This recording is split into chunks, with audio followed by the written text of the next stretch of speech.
नमस्कार, मैं हूँ रजनीश।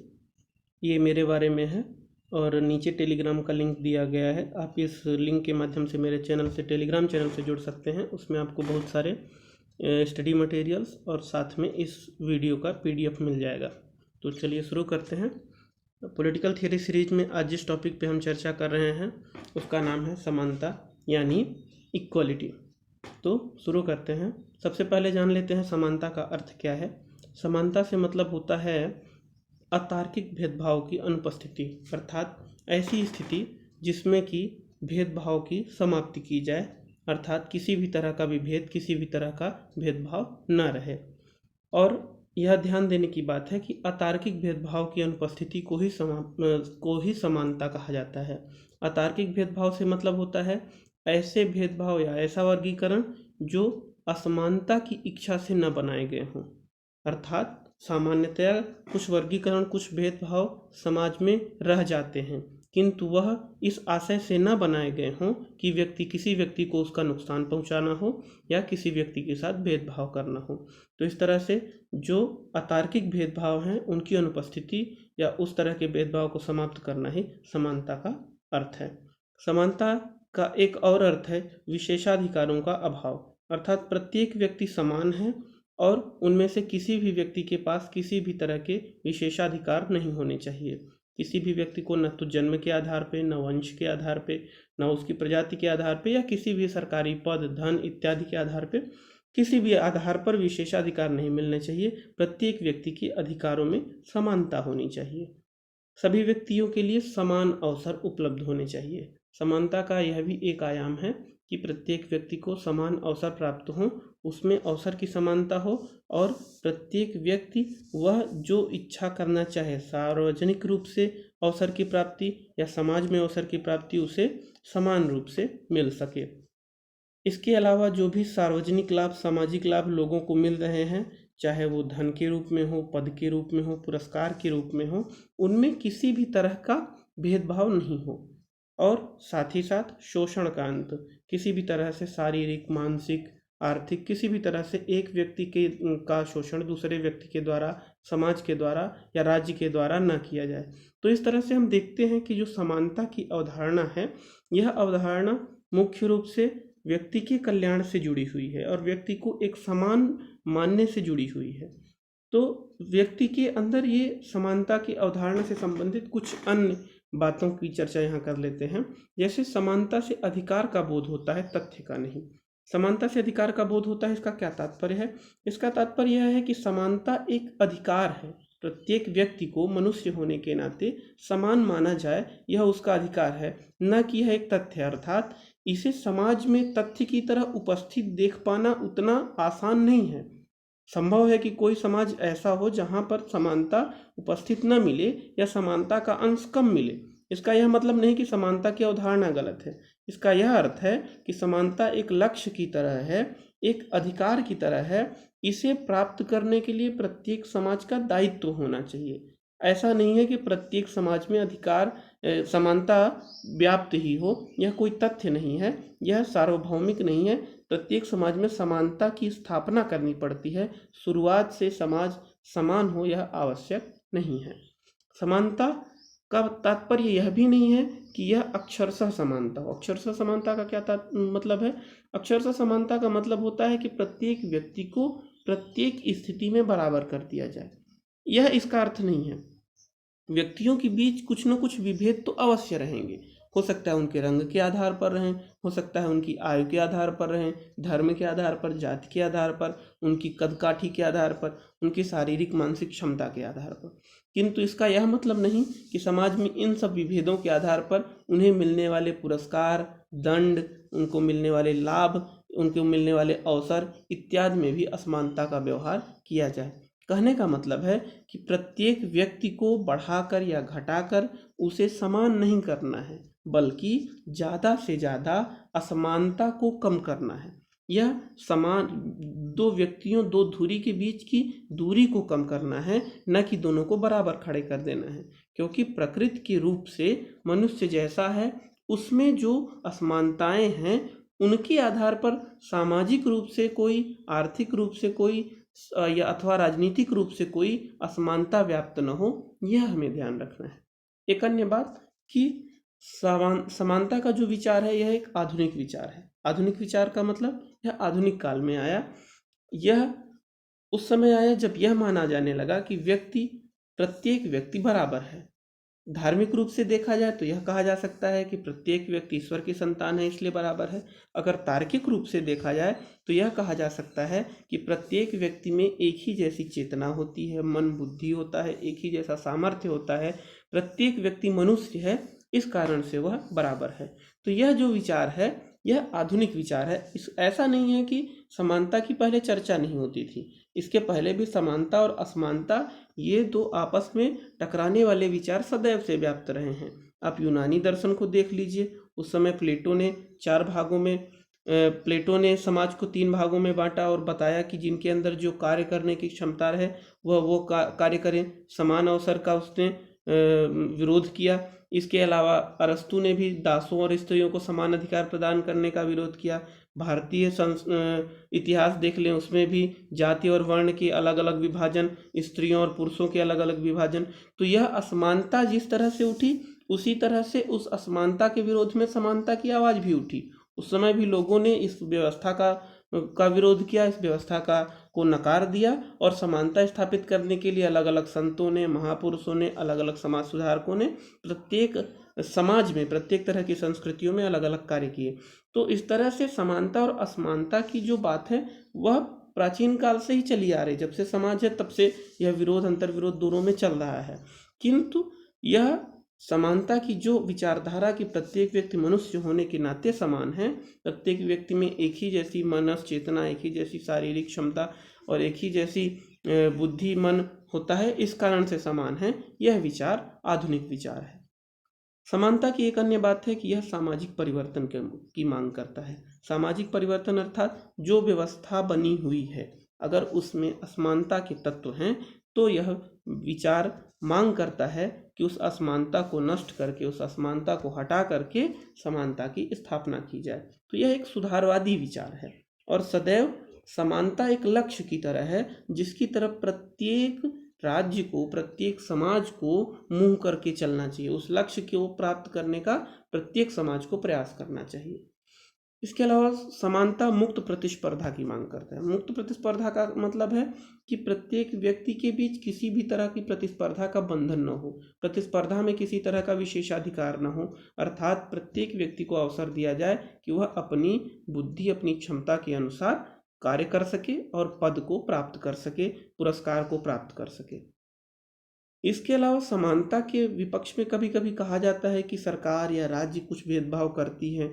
तो यह भी जान लेना आवश्यक है कि समानता के विचार के साथ साथ भेदभाव भी जुड़ा हुआ है, किंतु वह भेदभाव तर्क संगत होना चाहिए। उस भेदभाव का कारण किसी को हानि पहुंचाना नहीं, बल्कि उस भेदभाव का तर्क संगत आधार होना चाहिए। जैसे कमजोर वर्ग को दी जाने वाली सहायता, पिछड़े हुए वर्ग को, पिछड़े हुए लोगों को दी जाने वाली आरक्षण की व्यवस्था या उनके लिए कोई विशेष प्रावधान, उनके लिए आर्थिक रूप से कुछ सहायता, इस तरह की जो व्यवस्थाएं की जाती हैं वो कभी भी समानता का विरोध नहीं करती, ना ही समानता की विचारधारा के विरोध में खड़ी होती हैं। इसका मतलब यह है कि समाज में जो लोग पिछड़े रह गए हैं, जो मुख्य धारा में नहीं आ सके, उनकी सहायता के लिए कुछ सरकार या समाज के द्वारा प्रयत्न किए गए हैं। तो यह भेदभाव अगर तर्क संगत आधार पर हो तो इस तरह के भेदभाव में किसी तरह की समानता के विचार का उल्लंघन नहीं होता। एक अन्य उदाहरण से इसको देख लेते हैं कि जैसे कुछ क्वालिफिकेशन निर्धारित किए जाते हैं कुछ पदों के लिए, किसी में शैक्षिक योग्यता, किसी में शारीरिक योग्यता, किसी में दोनों। तो इसका यह मतलब नहीं है कि जो लोग शैक्षिक या शारीरिक योग्यता नहीं रखते उनके साथ भेदभाव हो रहा है।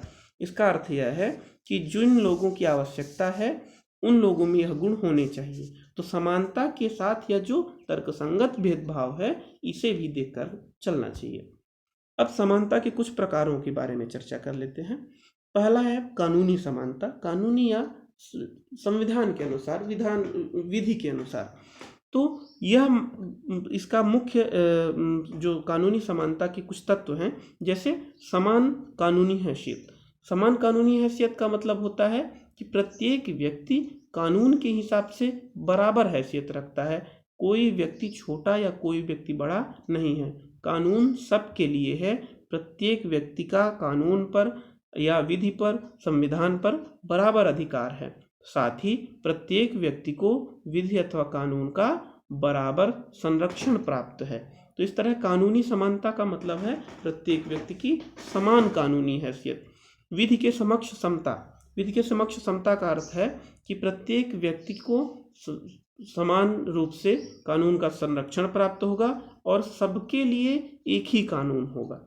सबके लिए एक ही कानून, चाहे वो बड़े अधिकारी हो या छोटा आम आदमी, सामान्य आम आदमी हो, या फिर वो राजघराने का हो, कोई बड़ा पूंजीपति हो, कोई मजदूर वर्ग का हो, किसी ऊंची जाति का हो, किसी सामान्य जाति का हो, कोई भी ऐसा व्यक्ति जो कानून के सामने है उसके लिए पुरस्कार और दंड की समान रूप से व्यवस्था की जाएगी।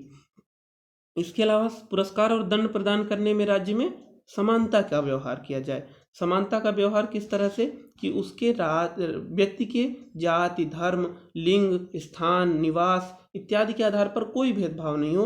उसको योग्यता के अनुसार पुरस्कार और त्रुटि या गलतियों के अनुसार उसे दंड दिया जाए। जैसे भारत में प्रत्येक व्यक्ति के लिए एक ही विधि लागू है, चाहे वो प्रशासनिक अधिकारी हो, चाहे वो जनसामान्य हो या नेता या मंत्री हो। प्रत्येक व्यक्ति के लिए पुरस्कार के लिए एक ही व्यवस्था है, पद प्राप्त करने के लिए एक ही व्यवस्था है, उसे प्रतियोगी परीक्षाओं में भाग लेना पड़ेगा, और साथ ही दंड के लिए एक ही समान दंड संहिता है। तो इस तरह कानूनी और विधि के द्वारा यह व्यवस्था की जाती है कि पुरस्कार और दंड के लिए समान व्यवस्था हो। इसके अलावा निःशुल्क कानूनी सहायता, यह कानूनी समानता लागू करने का एक महत्वपूर्ण उपाय है। क्योंकि कभी कभी क्या होता है कि राज्य में कानून को लागू करने में या न्यायालयीन विवादों में जो बड़े धनाढ्य लोग हैं, जो धनी लोग हैं, वह धन बल से बड़े चतुर और अच्छे वकीलों को वो अपने साथ रख लेते हैं। राजनीति कानूनी परामर्श बड़े अच्छे लोगों से ले लेते हैं, चतुर लोगों से ले लेते हैं, और जो निर्धन लोग हैं, जो गरीब हैं, उन्हें वह सुविधा नहीं मिल पाती। तो राज्य का या समाज का ये दायित्व तो बनता है कि वह उन व्यक्तियों को जो निर्धन है उन्हें निःशुल्क रूप से कानूनी सहायता उपलब्ध कराए, जिससे किसी भी तरह ये आर्थिक व्यवस्था न्याय के रूप में या समानता के मार्ग में बाधा न बनने पाए। इसके अलावा कानूनी प्रक्रिया का सरल और सर्वसुलभ होना। शिक्षा के रूप के माध्यम से जो व्यक्ति अगड़े हुए हैं, जो शिक्षित हैं, वो अच्छी तरह से सुशिक्षित व्यक्ति हैं, और जो शिक्षित नहीं है, निर्धन और साथ में निरक्षर व्यक्ति हैं, उन दोनों के मध्य कानून की ऐसी व्यवस्था हो कि कानून की भाषा उन्हें आसानी से समझ आए और कानून को इतना आसान बना सकें कि वह निर्धन निरक्षर लोगों के पास तक पहुंच सके। तो इस तरह कानूनी प्रक्रिया में ज़्यादा जटिलता की जगह कुछ सरलता और आसानी लाने की ज़रूरत है, जिससे कि समानता को स्थापित करने में आसानी हो। समानता का एक अन्य प्रकार है राजनैतिक समानता। राजनीतिक समानता का मतलब होता है कि राजनीति में प्रत्येक व्यक्ति को भाग लेने के लिए बराबर हिस्सेदारी हो, बराबर अधिकार मिले, बराबर अवसर मिले। तो यह है पहला है इसमें सार्वभौमिक मताधिकार। जिन भी देशों में लोकतंत्र की स्थापना है वहाँ राजनीतिक समानता के लिए आधारभूत सिद्धांत स्वयं से निर्मित होने लगते हैं। लोकतंत्र के माध्यम से ही प्रत्येक व्यक्ति राजनीतिक कार्यों में अपनी हिस्सेदारी, भागीदारी ले सकता है। सार्वभौमिक मताधिकार वह उपाय है जिसके माध्यम से लोकतंत्र में व्यक्ति अपना मत दे करके और अपनी सरकार को चुन सकता है, और जो सरकार उसे नहीं पसंद हो उसे हटा सकता है। अब सार्वभौमिक मताधिकार, अगर मताधिकार कुछ सीमित लोगों को दे दिया जाए, जैसे कि अगर मताधिकार का अधिकार उन लोगों को दिया जाए, केवल वोट डालने का अधिकार, जो लोग टैक्स देते हैं या जो ऊंची जाति के माने जाते हैं, या फिर जो ऐसे लोग हैं जो किसी ऊंचे कुल में जन्म लेते हैं, प्रशासनिक अधिकारी, अगर इस तरह की कोई भी बाध्यता लागू की जाएगी तो इस तरह से जो प्राप्त मताधिकार होगा वह खंडित जनादेश होगा, वह खंडित होगा, पूरे जनता का प्रतिनिधित्व नहीं करेगा। इसलिए समानता के लिए, राजनीतिक समानता के लिए आवश्यक है सार्वभौमिक मताधिकार, अर्थात प्रत्येक व्यक्ति को वोट डालने का अधिकार दिया जाए। जैसे भारत में व्यवस्था है कि 18 साल से ऊपर कोई भी व्यक्ति, जो पुरुष हो, महिला हो, किसी भी आयु का, किसी भी जाति का हो, धर्म का हो, वह व्यक्ति वोट डाल सकता है, और 18 वर्ष से ऊपर होना चाहिए। तो इस तरह से सार्वभौमिक मताधिकार यह व्यवस्था करता है राजनीतिक समानता की। इसके अलावा समान रूप से राजनीतिक अधिकार, जैसे सबको निर्वाचन में भाग लेने का अधिकार। प्रत्येक व्यक्ति को समान रूप से राजनीतिक अधिकार प्राप्त होने चाहिए। मतलब एक व्यक्ति चाहे वो किसी भी जाति धर्म से हो, उसकी गणना एक दूसरे व्यक्ति जो किसी ऊंची जाति धर्म या वंश से हो या ज़्यादा धनी हो, उसकी गणना दोनों की बराबर हो। और प्रत्येक व्यक्ति को यह अधिकार हो कि वह निर्वाचन में भाग ले सके, प्रत्याशी के रूप में भाग ले सके और निर्वाचन में अपना हिस्सा बटा सके। इसके अलावा राजनीतिक समानता में सबको समान रूप से सरकार की आलोचना का भी अधिकार प्राप्त होना चाहिए। जिन देशों में लोकतंत्र की व्यवस्था लागू है, वहाँ अभिव्यक्ति की आज़ादी इतनी है कि प्रेस पर और समाचार पत्रों पर व्यक्तियों की अभिव्यक्ति पर कोई किसी तरह का प्रतिबंध नहीं है, और इस कारण से उन लोगों को सरकार की बुरे कामों का या सरकार की गलत कामों की आलोचना करने का अधिकार है।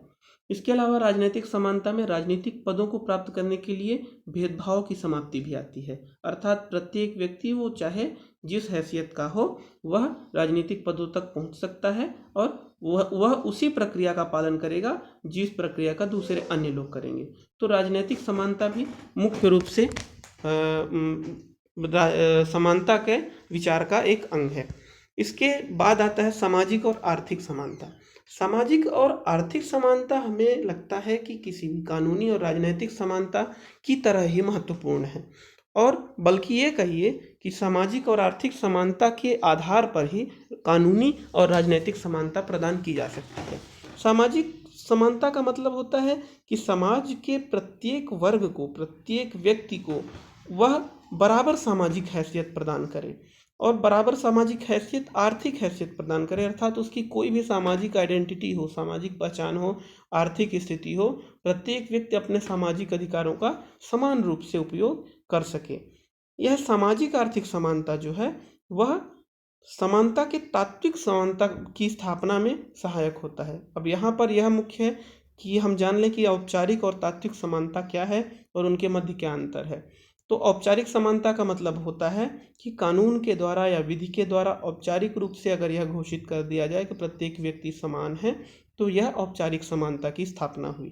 अर्थात कानून और विधि के द्वारा औपचारिक रूप से प्रदान की गई समानता। और तात्विक समानता का मतलब है कि वास्तविक में, व्यवहार में, समाज में उस समानता का उपयोग कितने लोग कर रहे हैं। अर्थात उनकी सामाजिक परिस्थितियाँ, आर्थिक परिस्थितियाँ, उनकी जाति, उनका धन, उनकी सामाजिक प्रतिष्ठा किस तरह से प्रभावित कर रही है उन्हें समानता के अधिकार को प्रयोग करने में। तो सामाजिक आर्थिक समानता के माध्यम से ही तात्विक समानता यानी व्यवहारिक समानता, असली समानता को लागू किया जा सकता है। अब सामाजिक आर्थिक समानता के लिए बहुत सारे उपाय किए जाते हैं। जैसे लोगों में यह प्रशिक्षण दिया जाता है कि सारे लोग बराबर हैं, एक ही भारत के नागरिक हैं, एक ही देश के नागरिक हैं, तो उनमें समानता होनी चाहिए। इसके अलावा कुछ जो पिछड़े वर्ग के लोग हैं, पिछड़ी जातियों के लोग हैं, सामाजिक रूप से, आर्थिक रूप से पिछड़े लोग हैं, उन लोगों को आरक्षण की व्यवस्था की जाती है। और सकारात्मक विभेद जिसे कहा जाता है। सकारात्मक विभेद का मतलब कि जो विभेद का आधार हो वह तर्क संगत हो। मैंने पहले ही बताया कि उन लोगों को आर्थिक सहायता या सीटों का रिजर्वेशन या कुछ उन्हें संसाधनों को उपलब्ध कराना या फिर उन्हें आयु में छूट देना, इन सब माध्यमों से सकारात्मक विभेद की व्यवस्था की जाती है। यानी सकारात्मक विभेद का मतलब आरक्षण की व्यवस्था की जाती है, उन्हें मदद की जाती है, सहायता मुहैया कराई जाती है।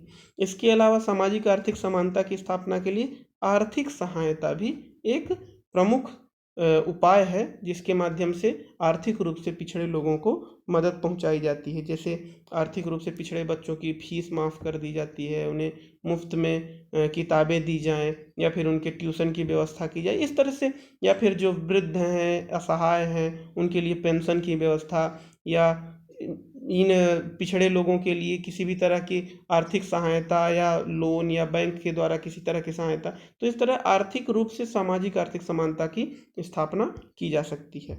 अब स्वतंत्रता और समानता के बीच कुछ अंतर विरोध हैं, तो यह अंतर विरोध को हम जान लेते हैं। स्वतंत्रता और समानता के बीच में जो विरोध होते हैं वह दो तरह से, बीच जो संबंध है वो दो तरह से हैं। पहला तो है कि ये दोनों एक दूसरे के पूरक हैं, और दूसरा वो एक दूसरे के विरोधी है। तो दोनों पक्षों को हम देख लेते हैं। पहली बात तो ये कि स्वतंत्रता की व्यवस्था जो है वह एक समानता की व्यवस्था की पूरक है। अर्थात प्रत्येक व्यक्ति जब समान होगा तभी वह स्वतंत्रता का समान रूप से उपभोग कर सकेगा। जैसे एक व्यक्ति को पढ़ाई का अधिकार है, किंतु उसे आर्थिक रूप से इतना वो गरीब है, आर्थिक रूप से इतना संपन्न नहीं है कि वह किसी अध्ययन के लिए किसी स्कूल में जा सके, किताबें खरीद सके या फिर प्राइवेट टीचर उपलब्ध करा सके। तो ऐसे में उस स्वतंत्रता का क्या मतलब जो संसाधनों के अभाव में नहीं उपभोग की जा सकती। तो अगर समानता समाज में रहेगी, प्रत्येक व्यक्ति के पास कुछ आवश्यक मूलभूत संसाधन रहेंगे, तो वह व्यक्ति अपनी अध्ययन की समानता, अध्ययन की स्वतंत्रता या कोई भी कार्य करने की स्वतंत्रता का उपभोग कर सकेगा। आप देख सकते हैं कि राजनीति में सबको चुनाव लड़ने का अधिकार है, लेकिन भाग वही लोग ले पाते हैं जो धन बल से, बाहुबल से संपन्न होते हैं। तो इस तरह से स्वतंत्रता का तभी अर्थ है जब लोगों के बीच में समानता हो। तो यह कहा जा सकता है कि स्वतंत्रता और समानता एक दूसरे की पूरक हैं। और दूसरा विचार ये भी है कि स्वतंत्रता और समानता एक दूसरे की विरोधी विचारधारा है। जैसे इसको इस उदाहरण से समझ सकते हैं कि प्रत्येक व्यक्ति की यह स्वतंत्रता है कि वह कोई भी कार्य पेशा अपना सके और वह अधिकार के रूप में अपने संपत्ति, निजी संपत्ति का संग्रह कर सके। अब सरकार टैक्स लगा करके, कर संग्रह करके उस संपत्ति का एक हिस्सा उनसे लेती है और उसे खर्च करती है उन लोगों में जो लोग गरीब, पिछड़े लोग होते हैं। तो ऐसे ही कुछ लोगों का ये मानना है जो सरकार की हस्तक्षेप की नीति में विश्वास करते हैं, पूंजीवाद की प्रणाली में विश्वास रखते हैं। उनका ये मानना है कि सरकार इस तरह से लोगों की स्वतंत्रता का हनन करती है समानता की स्थापना के लिए, आर्थिक समानता की स्थापना के लिए उनके धन का को लेकर के और गरीबों में उसको खर्च करती है। तो इस तरह से यह स्वतंत्रता के मार्ग में समानता बाधक बन जाती है। तो दोनों दृष्टिकोण इसमें रखे जाते हैं, किंतु वर्तमान में ज़्यादातर स्वतंत्रता और समानता को एक दूसरे का पूरक मान करके ही सारी सार्वजनिक नीतियां बनाई जाती हैं, क्योंकि दोनों विचारधाराएं या दोनों मूल्य एक दूसरे के बिना वास्तव में अधूरे हैं। समानता और न्याय के बीच भी संबंध है, क्योंकि न्याय सर्वसुलभ होना चाहिए। न्याय का यह गुण है कि यह सार्वभौमिक हो, सर्वसुलभ हो और आसानी से किसी को भी प्राप्त होने वाला हो। न्याय में जटिलता नहीं होनी चाहिए। तो और समानता इसके लिए परम आवश्यक शर्त है। पहली शर्त है कि वही समाज न्याय की स्थापना कर सकता है जो समानता के आधार पर खड़ा हुआ हो। जिस समाज में व्यक्ति के मध्य किसी तरह की असमानता नहीं होती, वहाँ न्याय प्रदान करना, चाहे वो किसी तरह का न्याय हो, लोगों के बीच धन का वितरण हो, लोगों के बीच संसाधन का वितरण हो, दंड अथवा पुरस्कार का वितरण हो, किसी भी तरह के न्याय की व्यवस्था समानता के आधार पर ही लागू की जा सकती है। इसके अलावा सकारात्मक समानता और विपरीत भेदभाव, ये दो टर्म्स बहुत ज़्यादा, ये दो शब्द बहुत ज़्यादा ही प्रकाश में आते हैं, बहुत ज़्यादा चर्चा में से सुनने को मिलते हैं। जैसे पहला सकारात्मक समानता है। सकारात्मक समानता का मतलब होता है कि ऐसी स्थिति जिसमें कि भेदभाव के तर्कसंगत आधार हों और सकारात्मक रूप से भेदभाव किया जाए और समानता स्थापित करने के लिए, जो मैंने अभी बताया कि इस स्थिति में आरक्षण के द्वारा, आर्थिक सहायता के द्वारा या कुछ छूट दे करके सरकारें या समाज एक पिछड़े वर्ग को या पिछड़े व्यक्तियों को मुख्य धारा में लाने का प्रयास करता है। और विपरीत भेदभाव जो है वह अलग स्थिति है। यह पहले अमेरिका जैसे देशों में देखने को मिला, आजकल भारत में या किसी भी ऐसे देश में, ऐसे समाज में देखने को मिल सकता है जहाँ की सरकारों के द्वारा विशेष व्यवस्था की गई हो किसी वर्ग के लिए। तो यह विपरीत भेदभाव का अर्थ यह है कि जिस वर्ग के लिए, जिसमें लोग पिछड़े हुए लोग हैं और उन्हें के लिए सरकार के द्वारा, समाज के द्वारा विशेष व्यवस्था की गई है, उन्हें आर्थिक सहायता या आरक्षण के द्वारा, तो उन लोगों के प्रति विपरीत भेदभाव होने लगता है। वो काउंटर उनके प्रति असमानता उत्पन्न होने लगती है। तो यह भी एक स्थिति देखने को मिलती है। तो समानता और मुख्य रूप से न्याय, समानता और स्वतंत्रता या समानता के द्वारा समाज के प्रत्येक मूल्य को स्थापित करने में आसानी होगी और वो तभी पूर्ण होगा जब समानता के आधार पर खड़ा होगा। तो इस तरह से हमने समानता के बारे में कुछ आधारभूत बातें जानी। अगर आपको वीडियो अच्छा लगे तो इसे शेयर और सब्सक्राइब जरूर करिए। टेलीग्राम चैनल पर इसके PDF उपलब्ध हैं, वहाँ से आप इसका PDF ले सकते हैं। धन्यवाद। महादेव।